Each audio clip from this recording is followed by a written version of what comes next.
Adishakti film की प्रस्तुति।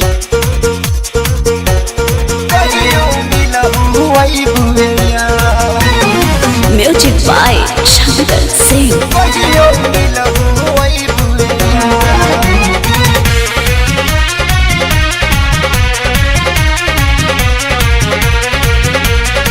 नवे पकड़बू प्यार की कहियो मिलहू वही बुआ। नवे पकड़बू प्यार की कहियो मिलहू वही बुआ।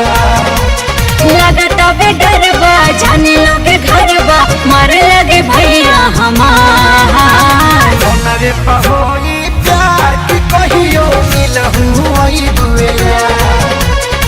नवे पहोई प्यार की कहियो मिलहू वही बुआ।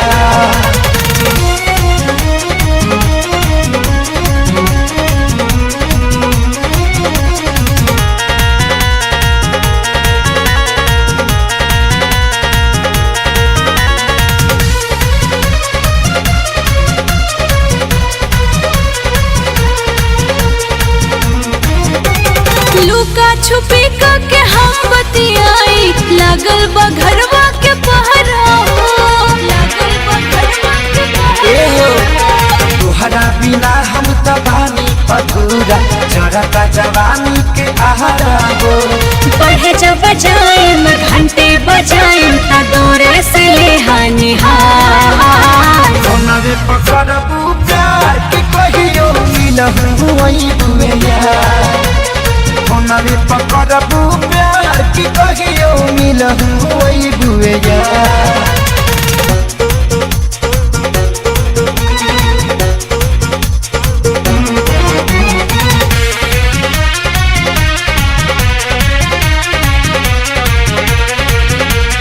चाह के भी घरवा से निकलम न बहरा लगे सुते हमर माई हो।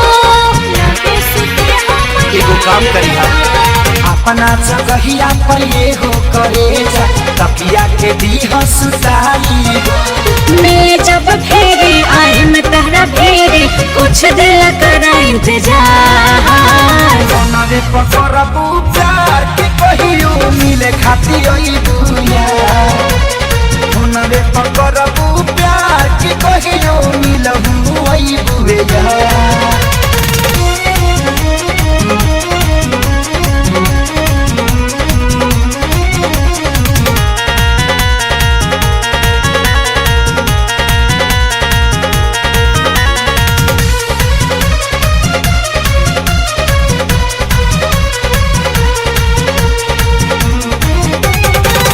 के बारात जहिया आई राजा मिलब हम 4 बजे भोर के।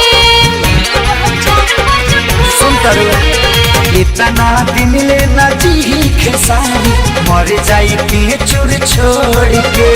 सुनाए पावन उपाय करे कावन मिल खातिर बने बेकरार। नवे पहोई प्यार की कहियो मिलहू वही बुआ। नवे पहोई प्यार की कहियो मिलहू वही बुआ। लगता बे डरबा जाने लगे घरबा मारे लगे भैया हमार।